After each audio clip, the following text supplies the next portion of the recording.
நான் நடிகர் தியாகு பேசுகிறேன். லட்சுமி குபேர் ரத்தினமங்கலத்திலேருந்து வந்திருக்காரு. பல வருஷமாக நான் ரத்தினமங்கலத்தினுடைய பக்தர். நான் அரகாசம்மன் வீட்டுக்கு வரவழைச்சு பூஜை பண்ணால் அவ்வளோ விஷயங்களும் கிடைக்கும். நான் பல வருஷமாக அண்ணன் கிருஷ்ணசாமி தான் எங்கள் வீட்டுக்கு வருவார். அழைச்சி அம்பாளை அழைச்சி எல்லா கலைஞர்களும் வழிபடுகின்ற ஒரே தெய்வம் லட்சுமி குபேரர் தான். எந்த கஷ்டங்கள் வந்தாலும் என்ன வந்தாலும் லட்சுமி குபேரர் நினைச்சேன்னா மனசு சந்தோஷமா இருக்கும். என்ன நாத்திகவாதியா இருந்தாலும் லட்சுமி குபேரரை பார்த்தாலே போதும், ஆன்மீகம் தன்னால வந்துடும்.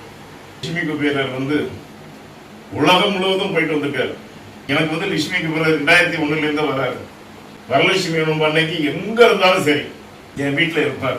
அது எந்த விதமான மாற்று கருத்தும் கிடையாது. இப்போ போயிட்டாரு. அதனால நம்ம கடவுளை மனமுருகி வேண்டினால் எல்லா தெய்வங்களும் நம்ம கூட தான் இருக்கும். அதனால எல்லாருக்கும் நல்லாசிகள் வரணும் அப்படின்னு நான் லட்சுமி குபேரர் மூலியமா நான் வேண்டிக்கிறேன். ஓம் ஸ்ரீ ஸ்ரீ லட்சுமிதாய நமः. ஓம் ஸ்ரீ ஸ்ரீ லட்சுமிதாய நமः. ஓம் ஸ்ரீ ஸ்ரீ லட்சுமிதாய நமः. ஓம் ஸ்ரீ ஸ்ரீ லட்சுமிதாய நமः.